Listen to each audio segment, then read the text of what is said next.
మంచిర్యాల నియోజకవర్గాన్ని అనేక సమస్యలు ఇప్పటికీ పట్టిపీడిస్తున్నాయి. చుట్టుపక్కల ప్రాంతాలకు ఇదే ప్రధాన కేంద్రమైనప్పటికీ సమస్యలను పరిష్కరించడంలో నేతలు విఫలమయ్యారు. మంచిర్యాల సెగ్మెంట్ ప్రజల కోరికలేంటో చూద్దాం. మంచిర్యాల వాసుల చిరకాల కోరిక దీన్ని జిల్లాగా మార్చడం. ఆదిలాబాద్ తూర్పు ప్రాంతంలో ఉన్న చెన్నూరు, మంచిర్యాల, బెల్లంపల్లి, సిర్పూరు నియోజకవర్గాల ప్రజలంతా మంచిర్యాల జిల్లా ఏర్పాటు చేస్తే మంచిదని భావిస్తున్నారు. జిల్లా కేంద్రం ఆదిలాబాద్కు చాలా దూరంలో ఉండడమే ఇందుకు ప్రధాన కారణం. జిల్లా కేంద్రంలో పనులు పూర్తి చేసుకుని తిరిగి తమ ఊరికి రావాలంటే 2 రోజులు కేటాయించాల్సి వస్తోందని వారు ఆవేదన చెందుతున్నారు. ఆదిలాబాద్ జిల్లా కేంద్రానికి ఆదిలాబాద్ తూర్పు ప్రాంతానికి 200 కిలోమీటర్ల దూరం ఉంది. అందుకే ఇక్కడి జనం మంచిర్యాలను జిల్లాగా ఏర్పాటు చేయాలని బలంగా కోరుకుంటున్నారు.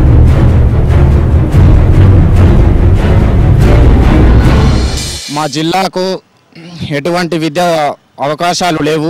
మా జిల్లాలో ఆదిలాబాద్ జిల్లాలో యూనివర్సిటీస్ ఏం లేవు. మేము పై చదువులకు వెళ్ళాలంటే వరంగల్ కానీ కరీంనగర్ కానీ వెళ్ళాల్సి వస్తుంది. కావున మా జిల్లాలో చాలా పల్లెటూర్లు ఉన్నందువలన మా జిల్లాకు చదువుకోవడానికి అవకాశాలు లేకుండా పోయినాయి. కావున మంచిర్యాలని ఒక డిస్టిక్గా చేసి దాన్ని అభివృద్ధి చేయాలని మేము కోరుకుంటున్నాం. ఈ రోజున మేము మాకు హైదరాబాద్ పోవాలంటే మాత్రం 8 గంటలలో పోవడానికి వీలుగా ఉంది సార్. కానీ మామూలుగా మేము ఆదిలాబాద్ పోవాలంటే కనీసం 1 రోజు 2 రోజులు పోవాల్సిన దినదిన గండం ఉంది సార్. చాలా ఇబ్బంది ఉంది ప్రజలకు. దాన్ని ప్రభుత్వం దృష్టిలో పెట్టుకొని మా మంచిర్యాల జిల్లా చేయాలి. మంచిర్యాల జిల్లా కేంద్రంగా చేయాలని కోరుకుంటున్నాం. మన ఆదిలాబాద్ జిల్లాగా ఉండడం వల్ల ఇక్కడ ప్రజలకు కొంచెం చాలా ఇబ్బంది ఉంటుంది.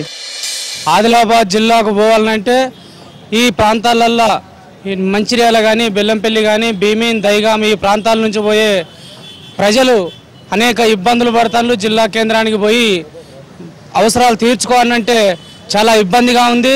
హైదరాబాద్ పోవాలంటే తొందరగా పోతున్నాం, కానీ ఆదిలాబాద్ పోవాలంటే మాకు అనేకమైనటువంటి కష్టాలు ఏర్పడుతున్నాయి. ఈ జిల్లా కేంద్రంగా మంచిర్యాల ఉపయోగపడుతుందని మేమందరం భావిస్తున్నాం.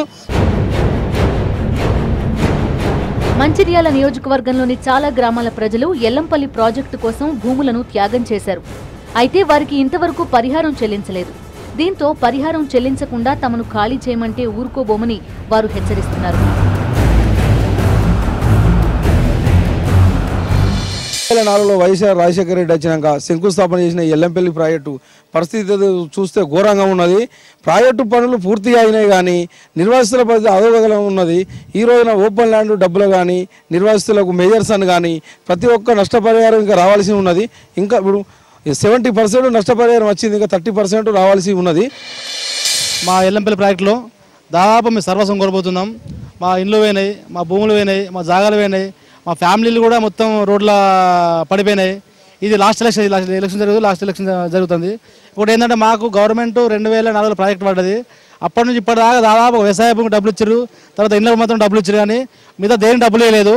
ఆ డబ్బులు ఇవ్వమని చెప్పి ఎన్నిసార్లు అధికారులు చుట్టూ తిరిగినా కానీ అధికారులు కానీ మాకు రాజకీయ నాయకులు పట్టించుకునే దాఖలాలు లేదు.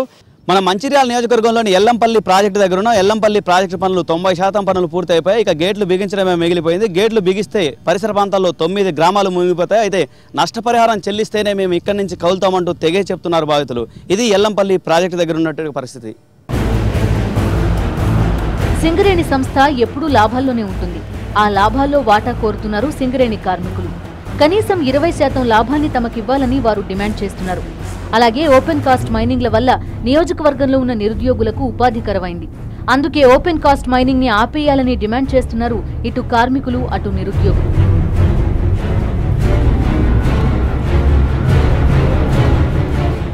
లోకమంతా వెలుగు కోసం సింగరేణి కార్మికులు చేసే శ్రమ అంతా ఇంత కాదు. బొగ్గుతోటి విద్యుత్ ఉత్పత్తి అవుతుంది. దాంతో ఇక్కడ ఉన్నటువంటి సింగరేణి కార్మికుల సమస్యలు ఏంటి, వాళ్ళకి రావాల్సినటువంటి లాభాల్లో వాటా ఎప్పటి నుంచో ఉద్యమాలు చేస్తున్నప్పుడు కూడా రానటువంటి పరిస్థితి వాళ్ళని తెలుస్తుంది. ఇక్కడ సమస్యలు ఏంటి, వాళ్ళ శ్రమ ఎలా ఉంది అనేది కూడా వాళ్ళని తెలుసుకుని చెప్పండి. మీ యొక్క సమస్యలు ఏంటి, సింగరేణి కార్మికులు మందమరిలో ఉన్నటువంటి సమస్యలు ఏంటి? ఇంత ప్రాణాంతకమైన పనులలో మేము పనిచేస్తున్నా కూడా మా కార్మికులకు కూడా ఈ ఆదాయ పన్ను పరిమితి పెంచడమో లేకపోతే పూర్తిగా ఎత్తివేయడమో చేయాలని కార్మికులందరూ ఎంతో కాలంగా డిమాండ్ చేస్తూ ఉన్నాం.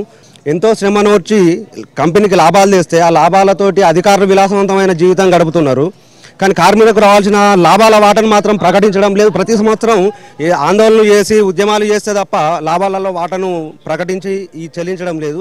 ఓపెన్ కాస్ట్ మైన్లు అంటే అండర్ గ్రౌండ్ కాకుండా ఓపెన్ కాస్ట్ మైన్లతోటి బొగ్గు ఉత్పత్తిని ప్రభుత్వం చేపడుతుంది. దానిపై మీరేమంటారు? ఓపెన్ కాస్ట్ మైన్స్ అనేది అది కార్మికులను కుదించడానికే చేయడం తప్ప వేరే మార్గం లేదు. ఉత్పత్తి వ్యయం పెంచుకోవాలనే ఆలోచనతోటి ఓపెన్ కాస్ట్ మైన్స్ చేస్తూ ఉన్నారు.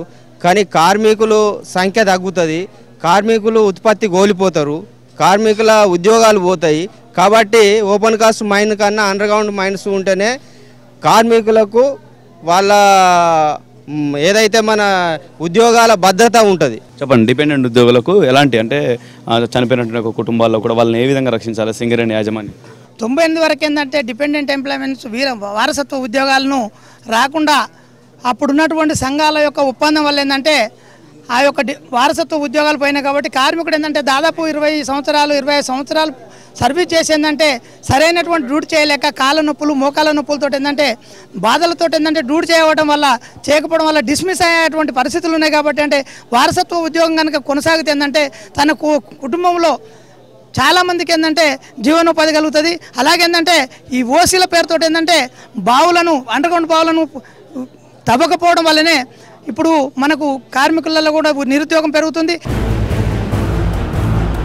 మంచిర్యాల నియోజకవర్గంలో ఇప్పటికీ సరైన రోడ్లు లేవు. అలాగే పట్టణంలో తాగునీటి సౌకర్యం కూడా అంతంత మాత్రమే. దీంతో ప్రజలు అనేక ఇబ్బందులు ఎదుర్కొంటున్నారు. ఇళ్లు లేని వారికి ప్రభుత్వం ఇందిరమ్మ ఇళ్లు కేటాయిస్తున్నా స్థానిక ఎమ్మెల్యే పట్టించుకోవడం లేదంటున్నారు స్థానికులు.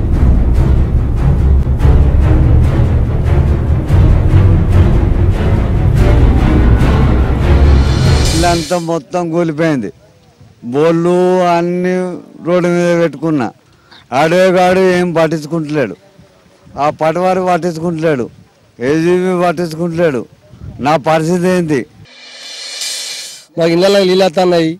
మాకు ఒకటి ఓపెన్ ఎల్లంపల్లి ప్రాజెక్టు గురించి మాకు ఓపెన్ పైసలు లేవు, మాకు వేయలేవు. మాకు ఈ పసల భాగాలు అవుతాను అప్పుడు గవర్నమెంట్ అవి సుగిత్తలేరు, మాకు వేయలేవు. మాకు గోవారి ముప్పు కావాలా మునిగిపోయే కాలం ఉన్నది. ఇల్లులో జాగాలు మాకు ఏది ఇవ్వలేదు. ఏ సర్పంచులు చేసినా కానీ మాకు ఏ పని చేయలేదు, ఏం చేయలేదు. మేము కుట్టుకొని బతుకుడే అంతే. కాలువలు మురికి కాలువలు ఎట్లున్నాయి అట్లనే ఉన్నాయి, అవి కూడా క్లీన్ చేయలేదు. కాకపోతే చీకటి, ఇప్పుడు ఈ మధ్య చీకటి ఎక్కువ ఉంది వర్షాకాలం ముందే.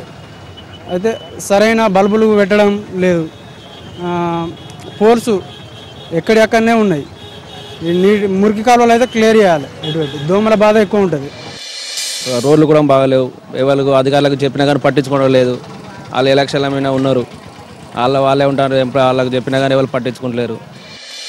గేదెలు నీళ్ళ సౌకర్యం లేదు, మాకు ఎండలు ఉన్నాయి, నీడ లేదు, ఏది లేదు, టెంట్ వేసులు లేదు. ఎండలు ఎండుతాన్నాం, వాళ్ళ నాంతాన్నాం.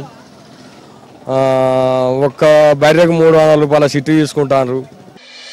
మార్కెట్లో బాగా ఇబ్బంది ఉన్నది. కిందనేమో అర్ధలు పోతున్నాయి, ఒక లాట్రిన్ చక్కగా లేదు, ఒక బాత్రూమ్ లేదు, ఒక నల్ల నీళ్లు లేవు, మీద రేకులు లేవు, ఆనల కూర్చుండు, కిందికెళ్ళి ఉడితే అల్లులొల్లి పెట్టుడు. మాకంతా ఇబ్బందితో జత్తానం ఈ మార్కెట్లో. మేము ఈ బర్రెల కోసం లోన్లు పెట్టుకుంటామని పోతాం చూడు, పామ్స్ లేవమ్మా అయిపోయినాయి అంటారు. ఉన్నోళ్ళకే లోన్ అంటే ఆ ఉన్నోళ్ళకే లోన్ ఉంటాయి మరి అనుడు ఎప్పుడు పోయినా. ఇంకా ఇల్లానే అంటే ఇల్లుకు ముగ్గు పోసినాం, ఇగత్తది అగత్తది ఇగత్తది, వీడికి 4 సంవత్సరాలే కట్టిడ్చి పెట్టినాం. మంచిర్యాల సెగ్మెంట్ ప్రజల ప్రధాన డిమాండ్లు ఇవి. మరి వీటిని ఎవరు పరిష్కరిస్తారోనని ప్రజలు ఎంతో ఆశగా ఎదురుచూస్తున్నారు.